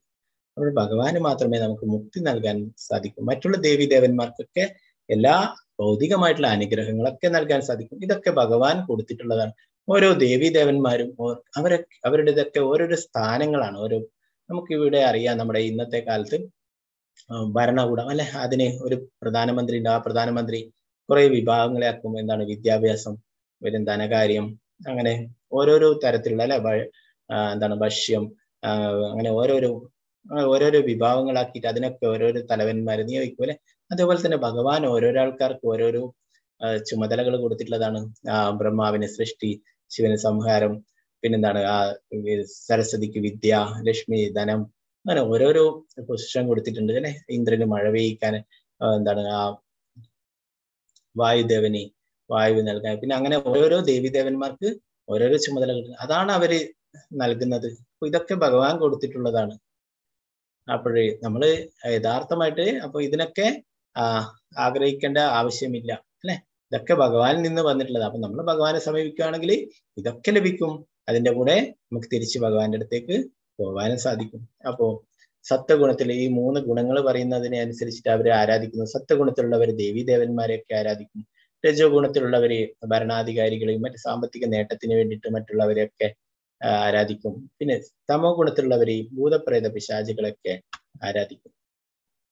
യോ യോ യാം യാം തനും ഭക്ത ശ്രദ്ധയാർച്ചിതുമിച്ഛതി തസ്യ തസ്യാചലം ശ്രദ്ധാം താമേവാവിദദാമ്യഹം. ഞാൻ പരമാത്മരൂപേണ സർവഹൃദയങ്ങളിലും കുടികൊള്ളുന്നു. ഏത് ദേവതയെ ആരാധിക്കാൻ ആഗ്രഹിക്കുന്നുവോ ആ പ്രത്യേക മൂർത്തികൾ മുഴുവൻ ശ്രദ്ധയും കേന്ദ്രീകരിക്കത്തക്ക വിധം ഒരാളുടെ വിശ്വാസം ഉറപ്പിക്കുന്നത് ഞാനാണ്. അപ്പൊ ഭഗവാൻ നമ്മൾ എന്താണോ ആഗ്രഹിക്കുന്നത് അത് ഭഗവാൻ സാധിച്ചു തരും. നമ്മൾ ദേവീദേവന്മാരെ ആരാധിക്കാൻ വേണ്ടിയിട്ട് ആഗ്രഹിക്കുന്നത് അവരിൽ പൂർണ്ണ വിശ്വാസം നമുക്ക് തരുന്നത് നമ്മുടെ ഹൃദയത്തിലുള്ള പരമാത്മാവായിരിക്കുന്ന ആ ഭഗവാൻ തന്നെയാണ്. അപ്പൊ നമ്മുടെ ആഗ്രഹത്തിൽ നിന്നും ഭഗവാൻ മാറ്റൂല അല്ലെ. നമ്മളായിട്ട് ആഗ്രഹിക്കണം, ഭഗവാനെയാണ് ശരണം പ്രാപിക്കേണ്ടത്, ഭഗവാനെയാണ് നമ്മൾ ആരാധിക്കേണ്ടതെന്ന് ആഗ്രഹിച്ചു കഴിഞ്ഞാൽ ഭഗവാൻ അതിന് സഹായിക്കുന്നു അല്ലെ. നമ്മൾ വേറെ ദേവീദേവന്മാരെയൊക്കെ ആരാധിക്കാൻ ആഗ്രഹിക്കുന്നത് അതിനുള്ള വിശ്വാസവും തരുന്നത് ഭഗവാനാണ് എന്ന് പറയുന്നു. 25ാമത്തെ ശ്ലോകത്തിൽ പറയുന്നു, നാഹം പ്രകാശ സർവസ്യ യോഗമായ സമാവൃത മൂഢോയം നാഭിജാനാതി ലോകോ മാമജമവ്യയം. ബുദ്ധിയില്ലാത്തവർക്കും മൂഢന്മാർക്കും ഞാൻ ഒരിക്കലും പ്രത്യക്ഷനാവില്ല. യോഗമായി എന്ന എന്റെ അന്തരംഗ ശക്തി അവരിൽ നിന്ന് എന്നെ മറച്ചു വയ്ക്കുന്നു. തന്മൂലം അജനും അവ്യയനുമാണ് ഞാനെന്ന് അവർ അറിയുന്നില്ല. അപ്പോ ഭഗവാനിൽ വിശ്വാസമില്ലാത്തവരെ അല്ലെ, അങ്ങനെയുള്ളവർക്ക് ഭഗവാനെ കുറിച്ച് മനസ്സിലാക്കാൻ സാധിക്കില്ല. ഭഗവാൻ തന്നെ ഭഗവത്ഗീതയിൽ ഇനി പറയുന്നുണ്ട്, ഭക്ത്യാമാം അഭിജാനാതി, ഭക്തിയിൽ കൂടി മാത്രമേ എന്നെ മനസ്സിലാക്കാൻ സാധിക്കൂ എന്ന്. അപ്പൊ നമ്മൾ ഇന്നലെ പഠിച്ചല്ലേ രൂപഗോസ്വാമി എന്താണ് രൂപഗോസ്വാമി പറയുന്നല്ലേ, അത് ശ്രീകൃഷ്ണ നാമാതി നാഭവേത്രാഹിമിന്ദ്രിയ സേവേൻ മുഖേഹി ജിഹ്വാദി സ്വയമേവ സ്ഫുരത്യതേ. നമ്മൾ ഭക്തിയുടെ സേവനത്തിലൂടെ വേണം ഭഗവാനെ മനസ്സിലാക്കാൻ എന്ന് നമ്മൾ ഇന്നലെ പഠിച്ചല്ലേ. എങ്ങനെ നാവിൽ നിന്ന് തുടങ്ങണം എന്ന് പറയുന്നു. ഭഗവാന്റെ തിരുനാമം ജപിക്കുക, ഭഗവത് പ്രസാദം കഴിക്കാൻ വേണ്ടിയിട്ടല്ലേ. അപ്പോ അങ്ങനെ ഭഗവാനിൽ വിശ്വാസമില്ലാത്തവർക്ക്, അങ്ങനെ ഉള്ള ബുദ്ധിയില്ലാത്തവർക്ക്, മൂഢന്മാർക്കൊന്നും ഭഗവാനെ ഒരിക്കലും കാരുണ്യം ലഭിക്കില്ല. അവരിൽ നിന്ന് ഭഗവാനെ മറച്ചു വയ്ക്കുന്നു. അതുകൊണ്ട് അവർക്ക് എന്താണ് ഭഗവാനെ കുറിച്ച് മനസ്സിലാവുന്നില്ല അല്ലെ. ഭഗവാൻ എന്താണ് ആ നിത്യവും ശാശ്വതവും ഒക്കെ ആയിട്ടുള്ള അച്ഛനും അഭ്യനുമാണ് എന്ന് അവരറിയുന്നില്ല. വേദാഹം സമതീതാനി വർത്തമാനാനി ചാർജുന ഭവിഷ്യാണി ച ഭൂതാനി മാം തു വേദന കശ്ചന. ഹേ അർജുന, പരമപുരുഷനായ എനിക്ക് പണ്ടുണ്ടായതും ഇന്ന് സംഭവിക്കുന്നതും മേൽ വരാൻ പോകുന്നതുമായ എല്ലാം അറിയാം. എല്ലാ ജീവാത്മാക്കളും എനിക്ക് സുപരിചിതരാണ്, പക്ഷേ എന്നെ ആർക്കും അറിയാൻ വയ്യ. ഭഗവാനോട് പറയുന്നു, ഭഗവാൻ എല്ലാം അറിയാം. കഴിഞ്ഞു പോയതിനെ കുറിച്ച് അറിയാം, ഇന്ന് നടക്കുന്നതിനെ കുറിച്ച്, ഇനി നാളെ വരാൻ പോകുന്നതിനെ കുറിച്ചൊക്കെ ഭഗവാൻ അറിയാം അല്ലെ. നമുക്ക് എന്നാൽ അറിയില്ല അല്ലെ. നമ്മൾ എന്തെങ്കിലും നാളത്തെ അറിയണ്ടെങ്കിൽ ജ്യോത്സ്യന്മാരുടെ അടുത്ത് പോവനെ, അവർക്ക് തന്നെ അത് ഉറപ്പില്ല. എന്നാലും അതിൽ ചെറിയ കുറച്ച് കാര്യങ്ങളൊക്കെ ഉണ്ടാവും. എന്താണ് അതും അവരുടെ എന്താണ് ജീവിതമാർഗമൊക്കെയാണ്, അതിനെ നമ്മൾ കുറ്റപ്പെടുത്തരുത് അല്ലെ. അപ്പൊ അങ്ങനെയൊക്കെ സംഭവിക്കും. എന്നാലും ഭഗവാന് എല്ലാറ്റിനെ കുറിച്ച് അറിയാം. ഇന്ന് സംഭവിക്കുന്നറിയാം, ഇനി നാളെ വരാൻ പോകുന്നതിനെ കുറിച്ചും ഒക്കെ ഭഗവാൻ അറിയാന്ന് പറയുന്നു. പിന്നെ ഓരോരോ ജീവാത്മാക്കളെയും ഭഗവാൻ സുപരിചിതരാണെന്ന് പറഞ്ഞു. നമ്മളെ ഓരോരുത്തരുമായിട്ടും ഭഗവാന് പേഴ്സണലി ബന്ധമുണ്ട്. നമ്മൾ വിചാരിക്കും നമ്മളെ ആരും അറിയില്ല, നമ്മളെ ഭഗവാൻ അറിയില്ല എന്നൊക്കെ അല്ലെ. നമ്മൾ ഓരോരോ ജീവാത്മാക്കളുമായിട്ട് ഭഗവാന് ബന്ധമുണ്ട്. പക്ഷേ എന്നെ ആർക്കും അറിയാൻ വയ്യ എന്ന് പറഞ്ഞു. ഭഗവാനെ ആർക്കും അറിയാൻ വയ്യ. ഭഗവാൻ എല്ലാവരെയും അറിയാം, എല്ലാവരുമായിട്ടും പേഴ്സണലി ബന്ധമുണ്ട്. നമ്മുടെയൊക്കെ ഹൃദയത്തിൽ പരമാത്മാവായിട്ട് ഭഗവാൻ ഉണ്ട് അല്ലെ. ആ ഭഗവാൻ അറിയാം ആരൊക്കെ എന്തൊക്കെ ചെയ്യുന്നുണ്ട്, ആരൊക്കെ എത്രമാത്രം ആത്മാർത്ഥതയോടെ ഭക്തി ചെയ്യുന്നുണ്ട്, ആത്മാർത്ഥതയോടെ നാമം ജപിക്കുന്നത്, ഇതൊക്കെ ഭഗവാൻ അറിയാം. സാധിഭൂതാദി ദൈവം മാം സാധിയജ്ഞം ചയേ വിദു പ്രയാണകാലേ അപിച മാം ദേവിദുർയുക്ത ചേതസ. എന്നെ അറിയുകയും എപ്പോഴും എന്നെ കുറിച്ചുള്ള ബോധം പുലർത്തുകയും ചെയ്യുന്നവർ ഭൗതിക പ്രപഞ്ചങ്ങളുടെയും ദേവന്മാരുടെയും സർവ്വയജ്ഞങ്ങളുടെയും നേതാവായ ഭഗവാനാണ് ഞാൻ എന്നറിയുന്നവർ മരണസമയത്ത് പോലും എന്നെ സ്മരിക്കും.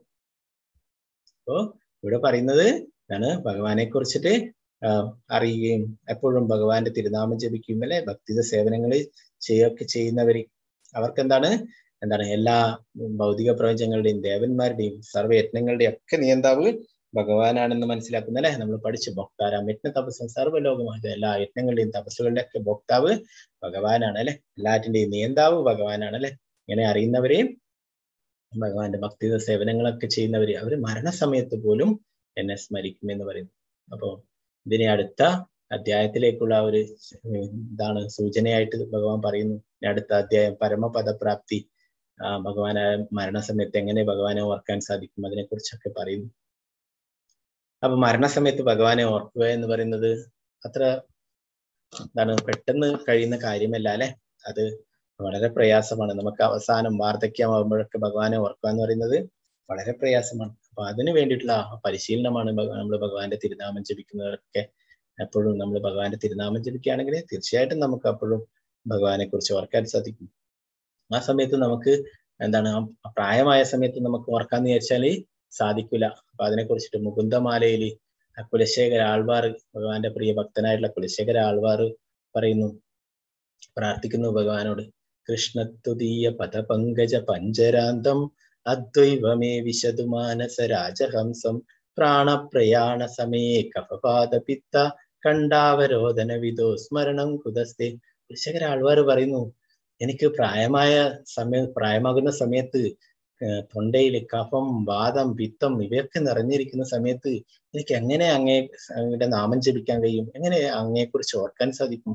അതുകൊണ്ട് എന്റെ മനസ്സാകുന്ന രാജഹംസം ഇപ്പോൾ തന്നെ അങ്ങയുടെ പാദപങ്കജങ്ങളിൽ ശരണം പ്രാപിക്കട്ടെ എന്ന് കുലശേഖര ആൾവാർ. കുലശേഖര ആൾവാർ ഭഗവാന്റെ പ്രിയഭക്തനാണ്. പണ്ടത്തെ ഭരണാധികാരിയായിരുന്നു. എന്നാൽ ആ രാജ്യവും ഇതൊക്കെ പിന്നീട് അതൊക്കെ ഉപേക്ഷിച്ചിട്ട് ഭഗവാന്റെ പ്രിയ ഭക്തനായിട്ട് മാറുകയുണ്ടായി. അപ്പോ അതുപോലെയാണ് നമുക്കൊക്കെ അവസാന നിമിഷം നമുക്ക് ഭഗവാനെ ഓർക്കാന്ന് വിചാരിച്ചു കഴിഞ്ഞാല് ഒരിക്കലും സാധിക്കില്ല അല്ലെ. അവസാനം പ്രായമായവരൊക്കെ കണ്ടിട്ടുണ്ടാവും, അവർക്ക് പ്രായമാകുമ്പോൾ ഓർമ്മ കുറയും, പിന്നെ കണ്ണ് കാണില്ല, ചെവി കേൾക്കില്ല. ഈ സമയത്തൊക്കെയാണ് നമ്മൾ ഭക്തി പരിശീലിക്കുക അല്ലെ. പൊതുവെ സമൂഹത്തിൽ പറയുന്നത് കേൾക്കാം, ഇപ്പോഴൊന്നും ചെയ്യേണ്ടതല്ല ഇതൊന്നും, ഈ ഭക്തി ചെയ്യേണ്ടത് ഇപ്പാണോ, ഇതൊന്നും ഇപ്പം പറഞ്ഞിട്ടുള്ളതല്ല, അതെല്ലാം അവസാനം പറഞ്ഞിട്ടുള്ളതാണ്. അവസാനം എല്ലാം കഴിഞ്ഞ് റിട്ടയർഡ് ഒക്കെ ആയിട്ട് ഒന്നിനും പറ്റാതെ വീട്ടിലിരിക്കുന്ന അവസ്ഥയിൽ ചെയ്യേണ്ടതാണ് ഭക്തി അല്ല. ഇതാണ് ഏറ്റവും ഇമ്പോർട്ടന്റ് ആയിട്ടുള്ള കാര്യം അല്ലെ. ഭൗതികമായിട്ട് നമ്മൾ സമ്പാദിച്ചതും നമ്മൾ നേടിയതും ഒക്കെ നമ്മുടെ ഈ ശരീരം ഇല്ലാതാവുമ്പോൾ അതൊക്കെ നശിക്കുന്നു. എന്നാൽ നമ്മുടെ കൂടെ വരുന്നത്, ആത്മാവിന്റെ കൂടെ വരുന്നതാണ് ഭക്തി സേവനങ്ങൾ, നമ്മൾ ചെയ്യുന്ന ആത്മീയമായിട്ടുള്ള സ്പിരിച്വൽ ആയിട്ടുള്ള കാര്യങ്ങൾ. അപ്പോ അതിനാണ് നമ്മൾ കൂടുതൽ പ്രാധാന്യം കൊടുക്കേണ്ടത് അല്ലെ. അപ്പോ ഭക്തപ്രഹ്ലാദൻ പറയുന്നു, കൗമാരേ ആചരേത് പ്രജ്ഞ, നമ്മൾ ഈ ആത്മീയമായിട്ടുള്ള സ്പിരിച്വൽ ആയിട്ടുള്ള കാര്യങ്ങൾ നമ്മൾ കുട്ടിക്കാലത്ത് തന്നെ പരിശീലിക്കണം എന്ന് പറയുന്നു. അപ്പൊ അതാണ് നമ്മൾ ഇപ്പോഴും ഗുരുകുലത്തിലൊക്കെ കുട്ടികൾ, ഈ സ്കോണിലൊക്കെ ഗുരുകുലത്തിൽ ചേർന്നിട്ട് കുട്ടികൾ ഇതൊക്കെ പഠിക്കുന്നു. അപ്പൊ അതാണ് യഥാർത്ഥമായിട്ടുള്ള വിദ്യ. മറ്റത് നമ്മുടെ തൽക്കാലത്തേക്ക് അന്നത്തിന് വേണ്ടിയിട്ടുള്ളതാണ് അല്ലെ. അതൊക്കെ നമുക്കറിയാം. നമ്മള് എന്തെങ്കിലും നമുക്ക് വിഷമഘട്ടങ്ങൾ വരുമ്പോ നമ്മൾ പഠിച്ച മാത്സും ഫിസിക്സും അതൊക്കെ നമുക്ക് ഇപ്പോഴും ഉപകരിക്കുമോ? ഇല്ല. അതൊക്കെ നമുക്ക് ഒരു ജോലിക്ക് വേണ്ടിയിട്ട്, നമുക്ക് ജീവിക്കാൻ വേണ്ടിയിട്ടൊക്കെ അത് വെച്ചാൽ എന്നാൽ നമുക്കൊരു വിഷമം ഘട്ടം വരുമ്പോ അപ്പോഴും നമുക്ക് ഈ പഠിച്ച വിദ്യ ഒന്നും നമുക്ക് ഉപകരിക്കില്ല. ഈ ആത്മീയമായിട്ടുള്ള സ്പിരിച്വൽ ആയിട്ട് പഠിച്ച വിദ്യ നമുക്ക് ഉപകരിക്കും അല്ലെ. അതാണ് യഥാർത്ഥമായിട്ടുള്ള വിദ്യ. അപ്പൊ നമ്മൾ അത് തീർച്ചയായിട്ടും ഇപ്പോഴേ നമ്മൾ പരിശീലിച്ച് തുടങ്ങണം എന്ന് പറയുന്നു. പ്രഭുപാദർ പറയും, നമ്മൾ ഒരു ഫൈനൽ എക്സാമിന് വേണ്ടിയിട്ടുള്ള തയ്യാറെടുപ്പാണെന്ന് പറഞ്ഞ, ഫൈനൽ എക്സാം എന്ന് പറയുന്നതാണ് മരണം എന്ന് പറയുന്നത്. അപ്പൊ അതിന് വേണ്ടിയിട്ടുള്ള തയ്യാറെടുപ്പാണ് ഇതെന്ന് പറയും. അപ്പോഴേ നമുക്കറിയാം, പരീക്ഷയൊക്കെ ആകുമ്പോൾ കുട്ടികൾ അന്ന് രാവിലെയാണോ പഠിക്കുക? അല്ല, അതിനു വേണ്ടിയിട്ട് കുറെ മുന്നേ തന്നെ പ്രാക്ടീസ് ചെയ്യുക അല്ലെ. അപ്പൊ അതുപോലെ നമ്മൾ ഈ ഭഗവാന്റെ തിരുനാമം ജപിക്കുന്നതും ഭക്തി സേവനങ്ങളൊക്കെ ചെയ്യുമ്പോൾ അവസാന പരീക്ഷയ്ക്ക് അതിനു വേണ്ടിയിട്ടുള്ള മരണം എന്ന അതിനെ അതിജീവിക്കാനുള്ളതാണെന്ന് പറയും. അപ്പൊ അതുകൊണ്ട് എല്ലാവരും ഭഗവാന്റെ തിരുനാമം ജപിക്കുക. ഹരേ കൃഷ്ണ കൃഷ്ണ കൃഷ്ണ ഹരേ ഹരേ, ഹരേ രാമ രാമ രാമ ഹരേ ഹരേ.